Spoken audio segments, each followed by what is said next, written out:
Social Democrats in ish the Kino Callahan. We know that 2 separate investigations are now underway into allegations of conflict of interest in the decision-making of the Deputy Chair of An Bord Pleanála, Paul Hyde, one by Senior Counsel Remy Farrell and one internal audit.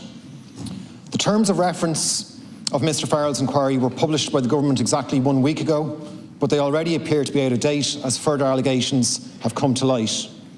The Ditch has reported that an inspector's report into the redevelopment of the Player Wills site in Dublin 8 was edited when discrepancies in the initial version were identified by a subdivision of the board chaired by Mr Hyde. Separately, the Irish Examiner has reported that in a case relating to a compulsory purchase order for a greenway in Kerry, Mr Hyde suggested edits to an inspector's report that came before the board. A board member suggesting edits to an inspector's report when those reports are supposed to be independent of the board is highly unusual and very concerning. Meanwhile, Mr Hyde is not the only member of the board about whom allegations have now been published. The Ditch has reported that another member of its Strategic Housing Division voted on at least 3 planning applications in her own neighbourhood. One of these developments was less than 400 metres from her home in Rathmines. According to An Bord Pleanála's Code of Conduct, members are not supposed to vote on proposed developments in their immediate neighbourhood. However, bizarrely, when the Ditch contacted An Bord Pleanála and inquired what constituted an immediate neighbourhood, An Bord Pleanála declined to comment. The Planning Inspectorate in the UK, by contrast, is quite clear that members should not consider developments within a 5-kilometre radius of their neighbourhood. Separately, there have been further allegations that Mr Hyde failed to recuse himself from an application that was supported by a report from his brother's engineering firm. The terms of reference of Mr Farrell's inquiry allow for the exercise of a certain level of discretion in relation to the scope of his investigation, but this discretion appears to be quite limited. The terms clearly debar any investigation of anyone other than Mr Hyde. Taoiseach, my questions are, first, given the centrality of An Bord Pleanála to the planning process and the absolute necessity that it retains the confidence of the public, can you confirm that the terms of reference of Mr Farrell's report are now going to be expanded to include these further allegations concerning Mr Hyde?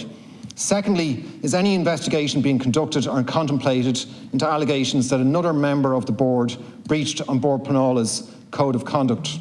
Third, can you explain why An Bord Pleanála will not answer simple media queries when asked questions such as what constitutes a member's immediate neighbourhood for the purposes of its own code of conduct? And finally, has An Bord Pleanála provided any updates to the government regarding the progress of its own internal audit of Mr Hyde's decisions?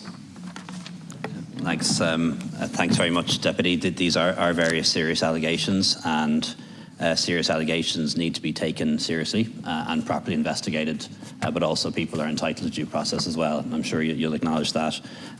Your questions are very specific and they deserve an answer, what I might do is ask Minister Bryan to come back to you with specific answers to your questions, because I don't want to give you an answer here that might turn out to be incorrect, and while I have been briefed on this matter, it has been evolving and I mightn't be fully up to date on it. What I can say is that a senior counsel has been appointed to provide a report to inform the Minister on this issue. Terms of reference for the report were published by the Department of Housing on their website on the 12th of May. Remy Farrell, Senior Counsel, is requested to provide a report to the Minister for Housing, Local Government and Heritage in accordance with these terms of reference within a period of 6 weeks. Pending the completion of the Senior Counsel's report, it wouldn't be appropriate for me to comment further. Minister Bryan is aware of the allegations which have been made and understands that those allegations are denied by the member concerned. Pending the completion, as I mentioned, pending completion of the report, it wouldn't be appropriate for me to comment further. The Office of the Planning Regulator has independently written to the chairperson of An Bord Pleanála, requesting him to outline the systems and procedures that An Bord Pleanála has in place to ensure effective compliance with the statutory duties provided for in the Planning Acts regarding the declaration of interests and any other information he considers relevant. I understand that An Bord Pleanála has responded to this request, and the Planning Regulator is considering the response. An Bord Pleanála is independent in the performance of its functions under the Planning Act. And thanks, Taoiseach, for your reply. I'll just narrow it down to 2 fairly general questions that I think you will be able to answer.